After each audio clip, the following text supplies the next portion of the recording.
En la Edad Media, la ropa era mucho más que una simple protección contra el frío o un adorno estético. Era un lenguaje silencioso, un sistema de signos que hablaba de poder, riqueza y posición social. Cada prenda, cada hilo, tenía un propósito y una intención. Para los ricos, vestirse no era una actividad cotidiana, era un acto de afirmación. Un modo de recordarle al mundo quienes mandaban y quienes debían inclinar la cabeza ante ellos.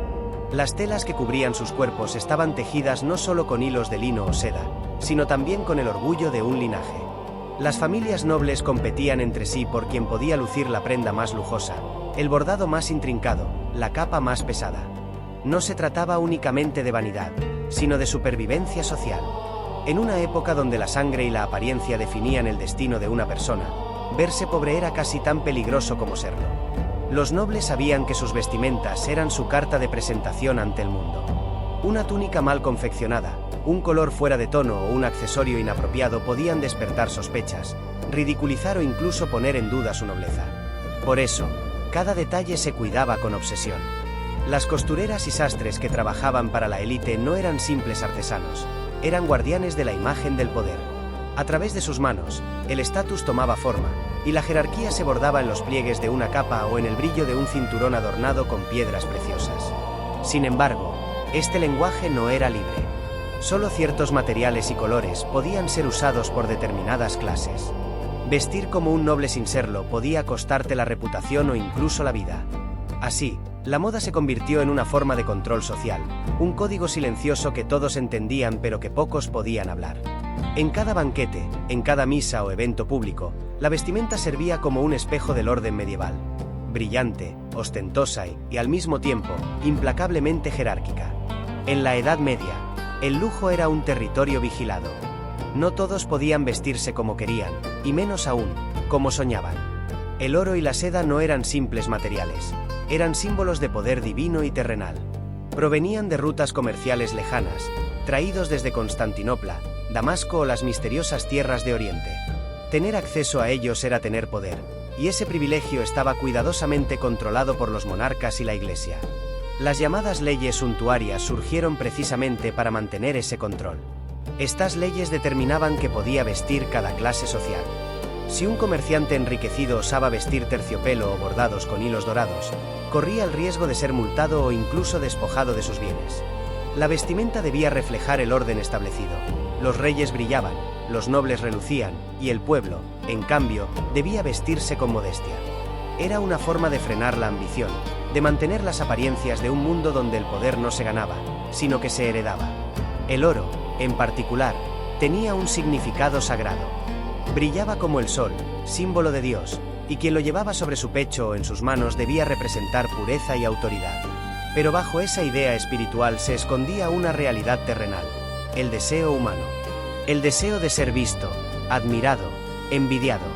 Cada prenda lujosa alimentaba ese fuego interno, esa necesidad de destacar por encima de los demás. Y los reyes lo sabían. Por eso, los fastuosos banquetes, las procesiones y las coronaciones eran espectáculos calculados para deslumbrar y someter. La seda, por su parte, representaba el tacto del paraíso. Su suavidad no era comparable con ninguna otra tela europea. Solo quienes pertenecían a la alta nobleza podían permitirse vestirla, y su simple roce evocaba el poder de lo inalcanzable. Su rareza era tal que muchos trajes se heredaban de generación en generación, como reliquias familiares. Cada hilo era un testamento de riqueza y control, un recordatorio de que el lujo no se compartía, se preservaba. Así, la moda medieval no solo vestía cuerpos, sino también voluntades. El oro y la seda eran las cadenas más brillantes del sistema feudal, hermosas, codiciadas y diseñadas para mantener a cada persona en su lugar. En la Edad Media, los colores no eran simples decoraciones visuales. Eran declaraciones políticas, espirituales y económicas. Cada tono tenía un precio, una procedencia y un significado, y solo los más poderosos podían permitirse vestir los matices más codiciados. En un mundo donde la imagen definía el rango, el color de la tela podía hablar más fuerte que cualquier blasón familiar. Era el lenguaje visual del dominio. El púrpura, por ejemplo, era el color de los emperadores y reyes. Su tinte, extraído del murex, un caracol marino del Mediterráneo, requería miles de ejemplares para obtener apenas unos gramos de pigmento. Era tan costoso que solo la realeza podía vestirlo sin desafiar las leyes. Cuando alguien de menor rango se atrevía a lucirlo, se interpretaba como un acto de soberbia y podía considerarse una afrenta directa al trono. El púrpura no era un color, era una frontera entre el poder y la servidumbre. El azul ultramar, procedente del lapislázuli traído desde Afganistán, también se reservaba para la nobleza más alta.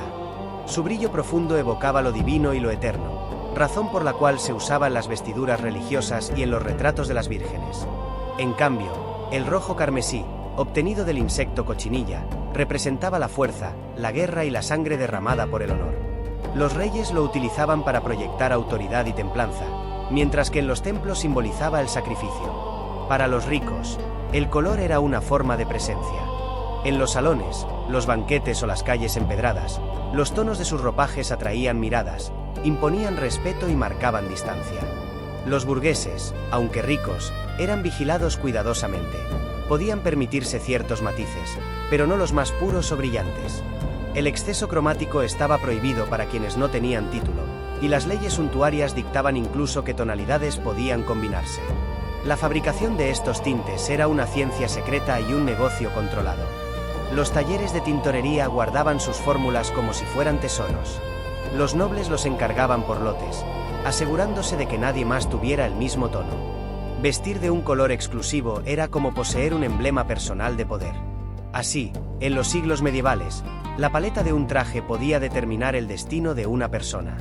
Los colores prohibidos eran un espejo del orden social, vibrantes, inalcanzables y diseñados para recordar a todos quién reinaba y quién debía observar desde abajo. En las cortes medievales, la apariencia no era un lujo, era una estrategia.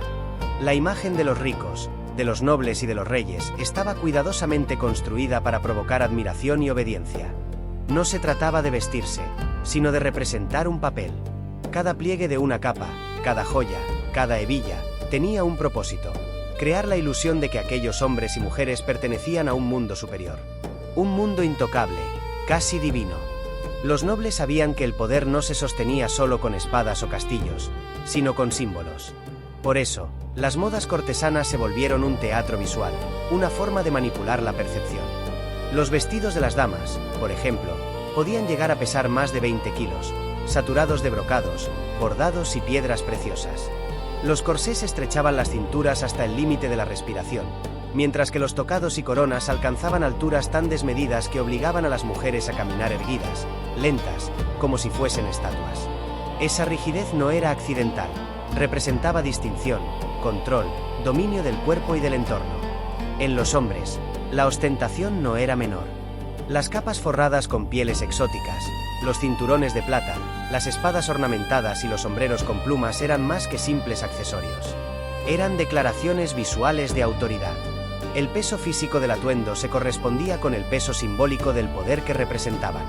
En una época donde la mayoría de la población vestía con lana basta y colores apagados, el brillo de la corte era casi sobrenatural. La vanidad cortesana, sin embargo, era también una herramienta de control. Las tendencias eran dictadas por los monarcas y seguidas ciegamente por los cortesanos. Quien no imitaba el estilo del rey o de la reina quedaba marginado, señalado como inferior o desleal. El deseo de pertenecer empujaba a muchos a gastar fortunas en prendas imposibles, hipotecando incluso sus tierras para mantener la ilusión de grandeza. La moda, entonces, se transformó en una jaula de oro, brillante por fuera, sofocante por dentro. Detrás de todo ese esplendor, había una verdad silenciosa: la nobleza era prisionera de su propia imagen. Su identidad dependía de los ojos de los demás. Y cuanto más buscaban parecer dioses en la tierra, más se alejaban de la humanidad que intentaban ocultar bajo las capas de terciopelo y los bordes dorados. Bajo las capas de seda y los brocados bañados en oro, los ricos de la Edad Media escondían una verdad menos resplandeciente. Detrás del esplendor de los banquetes, las fiestas y los retratos solemnes, existía un mundo marcado por la incomodidad, la falta de higiene y la fragilidad humana. La apariencia lo era todo, pero la realidad, cuidadosamente disimulada, era mucho menos gloriosa. Las telas más finas, aunque bellas, atrapaban el calor y el sudor. Los pesados vestidos se impregnaban con olores que ningún perfume podía ocultar del todo. Los baños eran escasos, incluso los palacios más opulentos carecían de las comodidades básicas que hoy consideramos esenciales. El agua corriente no existía, y el baño frecuente era visto con desconfianza, como una práctica peligrosa para la salud. Los ricos, al igual que los pobres, convivían con piojos, pulgas y enfermedades cutáneas, aunque lo escondieran bajo capas de ungüentos y aromas de almizcle. El lujo, por tanto, era una ilusión mantenida con esfuerzo. En las cortes, el perfume era un arma contra el hedor, y los tejidos caros servían tanto para deslumbrar como para cubrir las imperfecciones del cuerpo. Los dientes ennegrecidos por la dieta y el vino, las pieles marcadas por la viruela, las manos deformadas por la edad. Todo se disimulaba con joyas, guantes y maquillaje espeso. El esplendor visual de la nobleza era un telón que ocultaba la misma decadencia que afectaba al resto del mundo medieval. Pero había algo más profundo que el simple disfraz físico, una necesidad desesperada de diferenciarse. Los ricos vestían para separarse, para construir una distancia simbólica entre ellos y la multitud que trabajaba para sostener su lujo. Sin embargo, esa distancia era, en realidad, frágil. Un golpe de peste, una guerra o una traición podían destruir en días lo que generaciones habían intentado preservar con sedas y coronas. En el fondo, los nobles no vestían solo para ser admirados, vestían para olvidar su propia vulnerabilidad. Y esa es la verdad más impactante de todas. Detrás del oro, los colores prohibidos y los rituales de la vanidad, los ricos de la Edad Media no eran tan diferentes del campesino que miraba desde lejos. Ambos temían lo mismo: el paso del tiempo, la enfermedad, la muerte. Solo que unos lo hacían envueltos en terciopelo. La vestimenta noble fue su último refugio contra la realidad, un intento de eternizarse en la apariencia mientras el mundo, silenciosamente, los devoraba por dentro.